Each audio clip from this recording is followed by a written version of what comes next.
Hi there, friends. It's Miss Tiffany from the Butler Area Public Library, and I'm here with another Library 101 video. Library 101 is a series to help you learn more about the Butler Area Public Library, about libraries in general, and about information literacy. Today, we are going to talk about another one of the e-resources that the patrons at the Butler Area Public Library have access to with their library card. Today, we are talking all about Hoopla.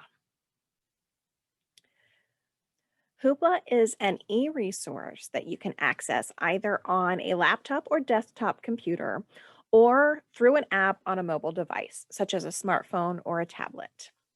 You will have to have an email address and your library card number to set up a Hoopla account.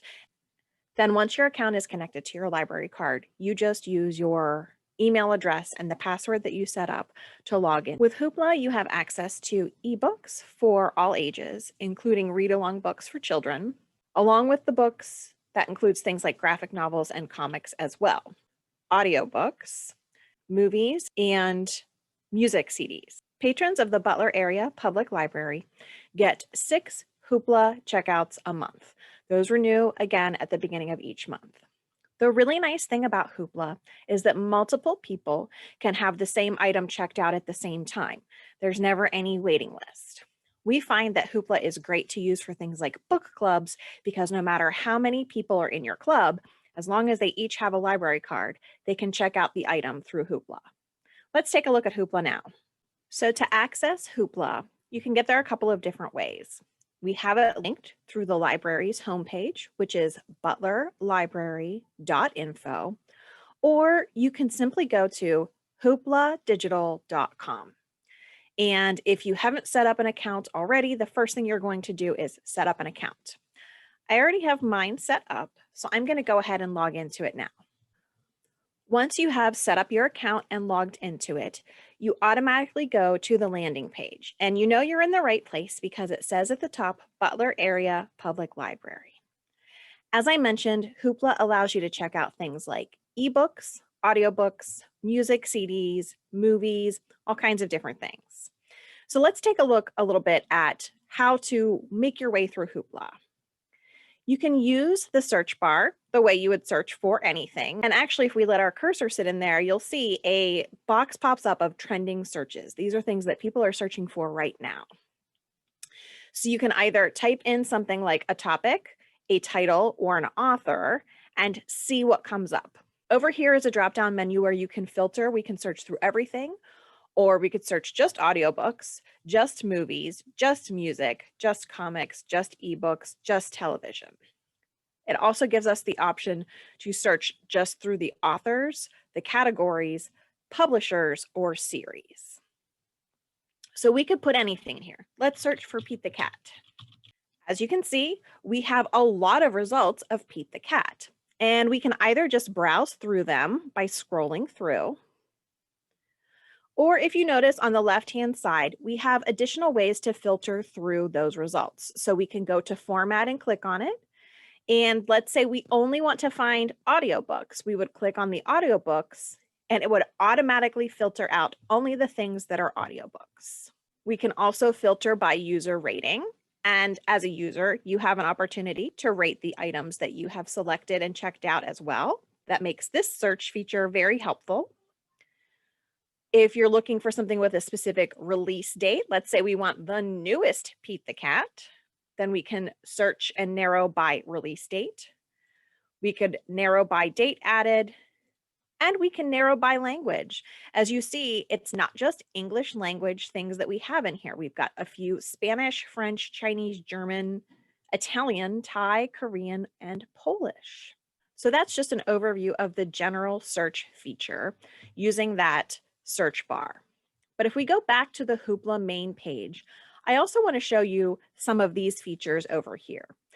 This browse button will show us that we can browse audiobooks, movies, music, comics, ebooks, and television. So let's say you're not looking for something specific, you just know that you're in the mood to read a comic book. So if we click on comics,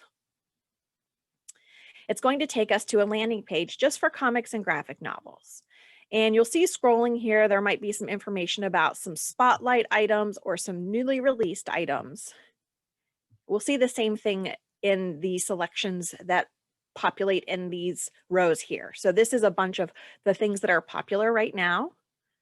These are some featured items, some recommended items, recent items, things by publisher, things that have been just added, things that are in the graphic novel book club for summer 2021. That is a collection that has been curated by Hoopla. We see here that there are bonus borrows for May 2021 as well. Bonus borrows are things that don't count against your limit of 6 items per month. So whenever Hoopla offers bonus items, it's really awesome because you can check out as many things from that without counting against your checkout limit for the month. You can see that a lot of different types of collections and ways to search the collection are here on this landing page. And we can do the same thing for audiobooks, ebooks, basically all the resources here on Hoopla. I want to be sure to point out something because I find this very helpful, but sometimes it can be a little bit tricky to find. On any of those landing pages for whatever type of media you're searching for, as you scroll down past the featured items, you see this blue box here that says genres and collections, click to browse. Sometimes the search function when it comes to topics can be a little tricky on Hoopla. Sometimes if you put the word zoo in, it's only going to find things that have zoo in the title as opposed to the subject matter.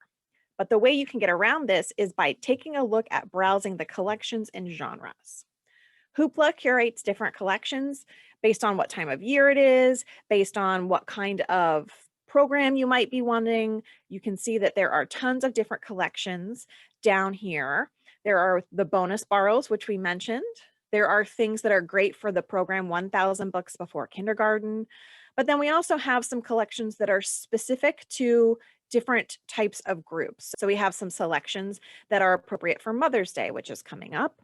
We have some selections that are appropriate for homeschooling groups.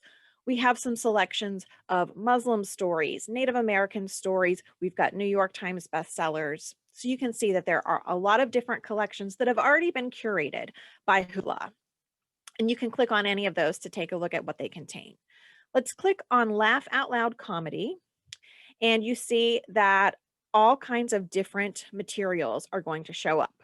Now, this automatically defaults to all materials because of a setting that I have turned on in Hoopla. This is the kids on and off setting.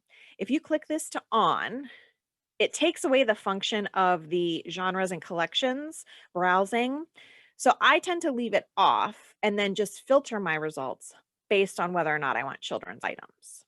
So that's what happens when you click on one of the collections. If we go back to browse the ebooks where the collections and genres are featured, if we go right here under browse ebooks and switch from collections to genres, this is where we have a little bit more control over the subject matter that we're searching for, so that it doesn't limit us to just things mentioned specifically in the title of the book. One of the things that I like to do is go into the juvenile fiction genre and click on it. And you can see that it populates a bunch of subgenres. This is great for when I'm planning my story times. One of the things I'm doing right now is I'm planning the summer reading story times, which are going to be all animal based. So the fact that this has an animal subgroup is really helpful. I can click on it and then it gives me even more options. So if I want to focus on a specific type of animal like dogs, it has curated that collection for me. Or if I want to focus on something like jungle animals, which is a little bit more broad, it has also curated that collection for me. And again, we can take whatever our results are and we can narrow them down by format. This one only has ebooks, but if there were audiobooks in there, that would show up as well. The rating, release date, date added, and language. At the top of the page, right next to that browse button, we see a button that says My Hoopla. And when we put our cursor on it, a little menu pops up again where we can take a look at My Hoopla. My Hoopla is specific to me as a user. So it's going to show some of the things that I recently borrowed. You can see I told you I was looking for animal books because I'm planning story times for the summer. So we see some of the things that I recently borrowed for story time. And then based on the things I've already borrowed, Hoopla's going to make some recommendations on other books that I might like as well. You also have the option in My Hoopla to create a favorites list. So you can see that this is what some of my favorite audiobooks and ebooks are currently. In order to create a favorite list, all you do is you look for an item. Let's go back to Pete the Cat. And if you want to save something as a favorite, you simply find that item, click on it to open it, and then you click this little heart right here, and that automatically adds it to your favorites. So we've done some searching, we've collected some favorites, and now it's time for us to borrow something. In order to borrow something, just like to favorite it, you want to open that item. We still have Pete the Cat and the Bad Banana opened up. So we are going to take a look at how we borrow that. You see it's very easy. The borrow button is right below the item. You simply click on it to borrow it. If you go back over to the My Hoopla button, you'll see that one of the options in that drop-down menu is currently borrowed. And we can see that these are the items that are currently borrowed on my account. Different types of items have different lengths of time for which you borrow them. So every time you check out an item, it's going to tell you how long you have it borrowed for. Things like movies typically only check out for about 3 days, whereas a book might check out for 21 days. Just pay close attention when you're checking out your material. It's always going to tell you when it expires. And that's another great thing about Hoopla. The things expire automatically, so you don't have to worry about returning them. You never get late fees because they disappear automatically. One of the things to consider, a big difference between Hoopla and Overdrive. When you use Overdrive, another e-resource here, each time you borrow an item, it of course counts against your limit. But then when you return that item, you get that spot in your limit back. So if you had borrowed all of the materials that you could in Overdrive, as soon as you returned one, you could borrow another one. Hoopla doesn't work that way. You do have a set number of checkouts each month. Whether or not you return the items early, it doesn't free up any extra checkouts for you. That's why those bonus checkouts that Hoopla offers sometimes are really great. Another thing you can take a look at over under the My Hoopla tab is your history. Let's say you remember you borrowed something and you really liked it, but you didn't get to finish it. You can go back into your history, find it again, and re-borrow it. Again, it's going to count against your current borrows, but if you really want to finish that item, your history is a good place to find out what you recently borrowed. I briefly mentioned that kids mode, and I do want to show you a little bit what that looks like when you have it turned on. If you are putting Hoopla on a device exclusively used by kids, sometimes it's a good idea to just go ahead and turn the kids mode on to make sure that anything that you don't want them seeing is automatically filtered out. Adult materials will automatically be filtered out. This is definitely a kid-friendly option. I now have my kids mode turned on simply by clicking that kids on and off switch there at the top. And this time I'm going to search for something a little bit more general. We mentioned the zoo earlier, so I'm going to go ahead and search for that. As you see, automatically, the only things that come up are kid-friendly materials. These are materials that are specifically intended for juveniles to be using them. If we turn that kids mode off and continue with our zoo search, you'll see that it's adult and children's materials. If you're using the kids mode off, but you only want to search for kids items, if kids items come up in your search, this little box will pop up that says children's titles only, and you can click on that and it will also narrow down just the kid-friendly materials. So this has been a brief overview of the Hoopla e-resource here at the Butler Area Public Library. I really hope that you'll take advantage of this resource. I have found so many great things on Hoopla, and I really love the fact that multiple people can have the same thing checked out at once.